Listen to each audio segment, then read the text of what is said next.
Hi Mum, you do everything for everyone else. Let me help you make your life easier. Quick, short information to make you empowered and remind you why you are so important. Because if you don't know what's on the menu, how can you choose what's right for you? Hi, I'm Alina, Director of my private practice Supportive Therapy, an everyday Aussie mum trying not to lose my biscuits at my kids. As a mental health professional, I'm here to share my secrets so no other mother feels alone or powerless. Knowledge is power, and I want you to be powerful. Think of it like I'm your mindset coach through all of this. Everything is backed by science and psychology. I believe in you, and I want you to be the best version of yourself. To be happy and to feel in control, you need to be mentally strong. Hi everyone, welcome back to another episode of Mentally Strong Mums. This one is a good one. I love this one because it's so relevant in today, and it has to do with AI. So AI can look like ChatGPT, it can look like Gemini, it can also look like, there's an app called Otter, which I know that people have used as well. Otter is essentially, which I've heard that people can record conversations, whether the other person is aware of it or not. And then you're able to then have interactive conversations with the app about the conversation to be able to understand either what's happened or evidence of what's happened. So AI, especially with everything, can be very, very useful.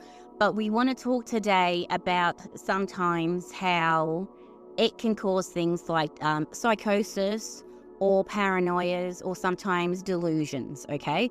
So I, in the past, have encouraged clients or even on this podcast, listeners to use ChatGPT to help understand or educate or have a conversation with. I've even used it, especially with clients, to be able, if they're in a DV relationship or coercive control relationship, and they have chosen to stay in the relationship, sometimes I will then give them prompts to be able to manage or whatever that looks like. And obviously I don't judge in any way. A woman's right to choose is her right to choose. And if she decides that in this moment that's the best decision for her for whatever reason, it's obviously not ideal, but whatever she decides, I will always support, okay? I will never tell anyone what to do or to leave or whatever. I just want to help you survive in whatever you're going through, right? But I've even had clients and people that I've heard, and even some friends, where they feel so alone and isolated in their life, and the only person they get comfort from is their AI or ChatGPT. So we then need to understand the reality of what that actually looks like when it's helpful and when it's then actually harmful. So I even saw this Instagram post or something about this woman leaving her partner because her AI told her to. And it wasn't that her AI told her to. She was from the position where she felt completely alone. She felt isolated. She also didn't have the ability to communicate. She didn't have good communication skills. She wasn't able to express her needs, all of this kind of stuff. So then she heavily relied on ChatGPT to be able to give her validation, find negative patterns, and she went out of her way, instead of having an objective perspective or a two-sided perspective. It was just from her when she felt low and when she felt like a victim, that this other person was doing all of these negative things. And she then essentially only spoke to ChatGPT when things were bad, and how it then convinced her that her partner was a perpetrator. So I've even had a couple of clients that have had this similar scenario, and it's nice because I do couples work. I can be able to try to figure out what people's strengths are, what people's weaknesses are, what people's attachments are, their attachment styles, if it's healthy attachment, if it's unhealthy attachment or attachment trauma. I'm also able to understand patterns of behavior and communication styles. I'm also able to try and figure out the difference between masculine and feminine, what's normal and healthy, what's toxic and unhealthy. So when I be able to work with clients, I can figure all of this out. And if someone has potential traits or negative personality traits, or there's potential DV or coercive control elements in all of this, generally I'm able to pick it up. Do you know, sometimes we're all human, things go under the radar, but the majority of the time, especially if we've had more than 3 or 4 sessions together, these things come out and you can't hide them. Maybe the first session you can hide them very well, or the second session, but eventually if you keep on coming back and working at it, everything will come out to light. So even the couples that I've had, I understand that both parties are trying their best. There's no DV, there's nothing negative in the situation except for communication, and one party, gender neutral, then goes to confide in ChatGPT only when they feel alone or only when it's a negative situation, to be able to vent. And so then it has compiled like this dossier of information about why the other person is not good for you and why they need to be able to. And then it links to things like predator behavior or toxic traits or whatever that is. And sometimes when they come in and this eventually comes to light, I then have to sit down and explain to them, listen, this isn't reality. Because it's one-sided when you feel really bad, and I know this other person, gender neutral, and they're not like this at all. They're trying their best. Have you actually gone into ChatGPT to write about the beautiful things they've done, or the positive things they've done, or how they've never given up on you, how they're trying to evolve? And they go, no, because and you're like, there has to be an understanding that your ChatGPT or your AI, whatever that looks like, is only ever going to be biased about the things from your perception about what's happening. It's unable to give you the bigger perspective about the reality of the situation. That's why when these situations are difficult and tricky, you go to a couples therapist, because they are able to hopefully understand all the nuances of trauma, of behavior, patterns of behavior, what are healthy relationships, what are toxic, what's attachment, what's unhealthy attachment, all of these kinds of things, as opposed to you trying to figure it out on your own with ChatGPT. So it's very, very, very important. So sometimes when you're in it and you feel overwhelmed and you feel alone, it can then increase your paranoia. So it inadvertently develops a warped view of reality from using AI, especially for those vulnerable peoples, or those vulnerable mums with kids, right? So especially for those people that it started as a friend or someone to talk to when they felt misunderstood or invalidated or isolated, it was then able to be there to be able to help them through all of this. But then it escalated into something where it's painted the other person unnecessarily as a perpetrator or with coercive control, and sometimes that's not the reality. So in this moment, because this is like a grey area and I'm just talking to the masses at the moment, if you're in that situation, I don't want to say that you're making all of this up. I'm trying to illustrate that sometimes this isn't the case for some people or for some women, but because of what they feed into ChatGPT, it then naturally comes to that conclusion because it doesn't have a fair and biased or bigger perspective outcome, all right? Those women that are in these DV situations or in coercive control situations, it can be a beautiful tool for them for how to survive in that relationship until they're willing to take another step, right? And obviously, as I said before, women's choices are women's choices. I don't judge anyone's individual situation, and whatever you need, I will support you in your decisions. And when you want to be able to do something about it, I will always be here for you as well. But I would never tell a woman what to do or encourage her to leave, especially where are you going to go? Do you know? So I respect people's choices, and it's not my job to be able to tell someone what to do with their life. No way. But it's also understanding when ChatGPT can actually be a positive force in your life to get you through and to help you survive, and when sometimes it can actually be a really negative and toxic trait, and that's when you get that kind of ChatGPT psychosis, where it feeds you or mirrors back to you all of your fears, all of your insecurities, all of your worst things, and it will just feed it to you like a mirror, right? So ChatGPT psychosis is essentially a phenomenon where people use AI, whatever program or platform that may be, to be able to validate their distorted thinking without critical reflection. And that's what I'm talking about. So I see it how that happens in relationships, which is sometimes really sad, especially if I know both parties and I know the other party is not like that. But because of their distorted thinking, ChatGPT has mirrored their distorted thinking back to them and then convinced them that their paranoias are correct. They're cheating on me, and the other person's like, I've never done that in my life, not even with you, with no one in my life, ever. I'm not that kind of, I'm not a cheater.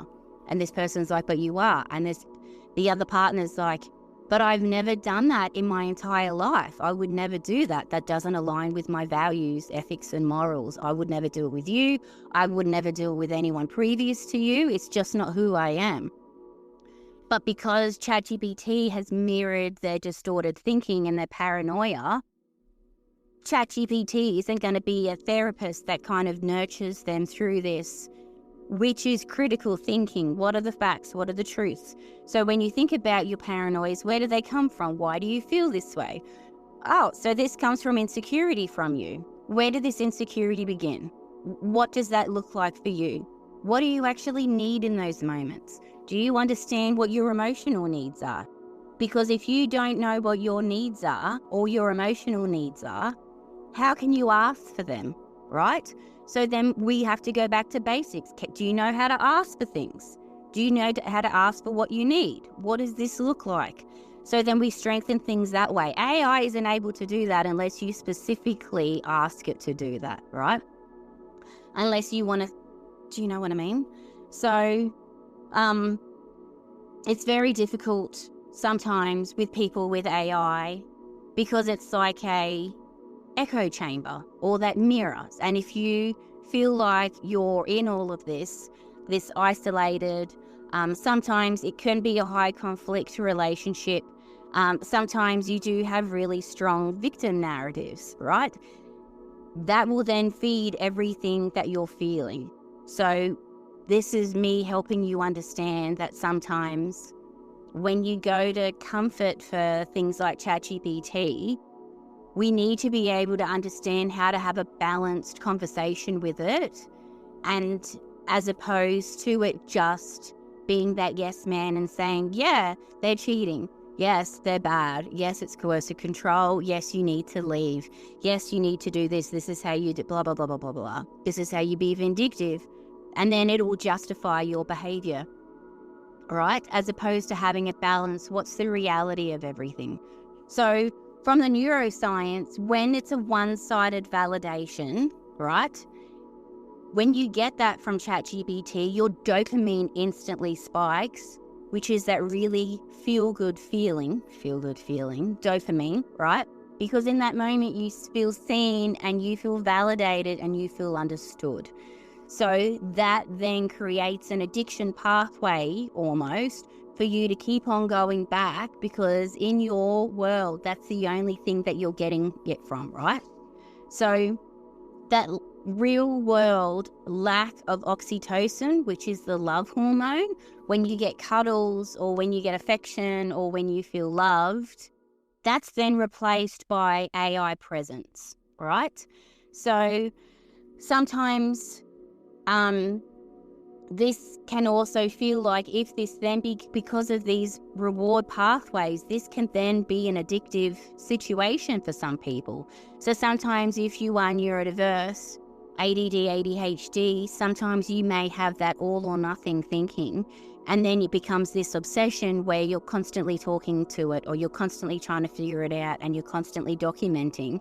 And then because it then mirrors your paranoias, that's all you see in your relationship. So even if they do something lovely or something nice or something human or something healthy, you almost ignore that because you're waiting for the bad thing to happen, or you're waiting for the way they let you down or something. And then even when they do these lovely things, you will completely ignore it because it doesn't fit with what you're going through in this moment, right? So I'll have a look. So the way that it also impacts, it can be obviously in your romantic relationship, because sometimes that's where I'm getting my love and validation from as opposed to my partner. Sometimes we might use it for parenting, especially if your children are teenagers or young adults, where you don't feel heard at home. So then you start using AI for all of your validation.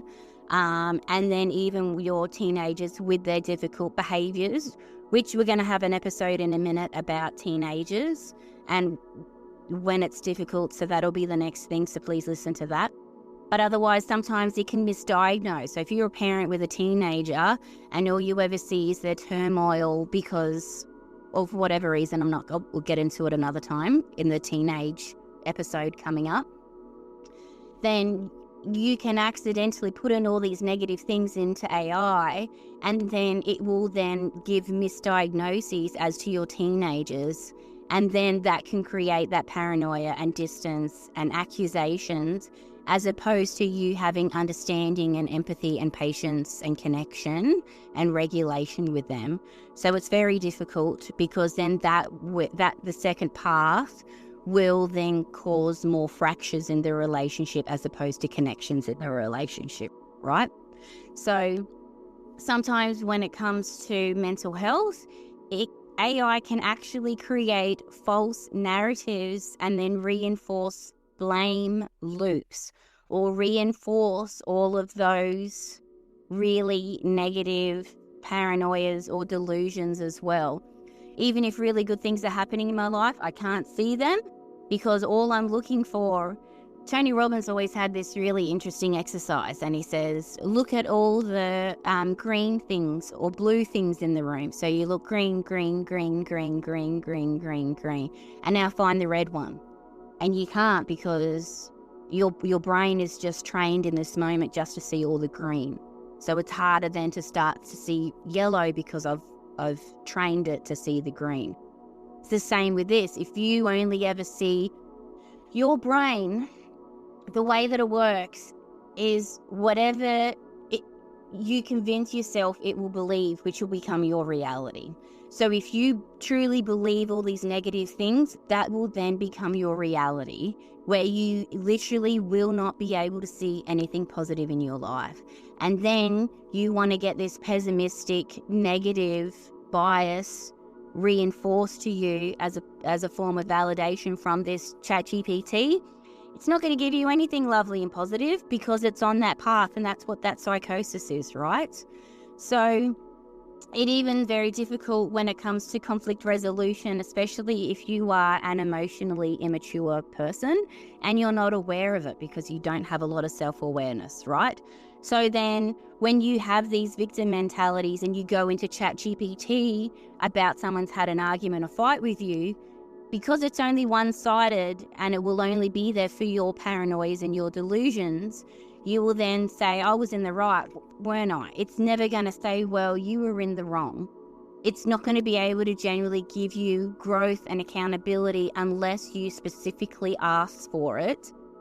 And sometimes if I'm in this, you're not going to ask for accountability or the bigger perspective or what have I done wrong or how can I be accountable. sometimes these people, it's just about them and their validation and their narrative. They're not actually looking for that growth mindset, and that's when it can be dangerous and harmful. So when I use it for clients or for myself or whatever this looks like, you've got to be able to have a balanced outcome. So if you're going to use AI responsibly, right, use it as a mirror and not a megaphone, to be able to help understand what's going on, what you need, how can I improve, how can I evolve, how can I change, how can I see it from someone else's perspective, how can I ask for my needs, right? Maybe even asking it, what might the other person be feeling? So then it's almost having empathy for the other person, which can then create a conversation for you to help you get from the bigger perspective, because we need to start to understand both sides of the story before asking for advice. So even if you are in a DV relationship, even if you do give it both sides of the story, it will then say you're in a DV relationship and it will support you. But if you are not in reality in that, but all you see is the bad and you feel like the victim because you haven't learned skills like communication, conflict resolution, you're emotionally immature, or I know that sounds really harsh, doesn't it? But this is life, and this is about evolution, and this is also about breaking cycles and breaking patterns. So we need to be able to grow and evolve and break these cycles. And if you haven't heard of these things before and you're triggered by this and you use AI, maybe even having this conversation with AI about it, ask it, do you think that the language or perception or whatever it is, do you think that I'm emotionally immature? What is emotional immaturity? What are conflict resolution skills? What do you think I would benefit from? How do you think I would benefit positively in this situation with my partner? How can I rebuild trust, right? If I decide to stay, how can I survive, right? So AI can support healing if you lead with honesty, right? So if you're using AI because you feel like no one else understands you, pause and maybe ask yourself, have you given others the chance to really hear you, right? I always have this thing, what I have with couples, do you need comfort, solutions, or silence? So I almost put it on a sticky note so that when couples come together, you then, and someone is about to talk about something before the other person talks, or you yourself, I need comfort, or I need solutions, or I need silence. So I need silence means I just need to vent. Don't fix it, don't solve it, don't comfort me, just vent. So then we're able to have these communication strategies with each other to be able to fix it and heal it yourself. So have you given others a chance to really hear you? Maybe start trying some of these communication strategies to give the other person the benefit of the doubt, or even learning how to articulate your own needs. But if you don't know what your needs are, you can't ask for them, right? If you've been hurt, it makes sense to protect yourself. But healing means stepping out of that echo chamber and being able to face the real world sometimes and have that beautiful growth mindset, okay? Learning how to have that grace, those boundaries, as well as that emotional maturity, which is very, very important, all right? So thank you so much. I know that was upsetting. I know a lot of that wasn't sugar-coated, but it is to really illustrate the truth and reality of what goes on. And it also, I hope, has encouraged you or empowered you to be more accountable for your own behaviour and accountable for what you're actually doing and feeding in it. But obviously, if you are in those really scary, negative relationships like a DV or a coercive control, I don't want to gaslight you at all. I'm not specifically talking to you. I'm talking to those others who are in a healthy relationship. They just need therapy, or they just need to break intergenerational cycles, or they just need to understand emotional immaturity. They need to understand their own needs, okay? So Look after yourself after this session. It can be triggering for a lot of people. Obviously, I think that you're amazing and we're always here for you. Look after yourself, but start to move forward and grow from a beautiful, holistic perspective, as opposed to just your own paranoias and delusions and feeling completely alone. Maybe even going to see a counselor or a therapist or something and have a conversation with them and see what they say about it all, because then maybe what they say, does that align with ChatGPT, or do they actually are invested in understanding the bigger perspective to actually help me and hold me accountable so that I can grow. But then if I do say these things and they are like, this doesn't sound healthy, we have to go into survival mode tactics for you. And even the previous session, we spoke about a safety plan. So these things should also be put in place. All right, look after yourself. Love you, mums. Have a great time. Bye.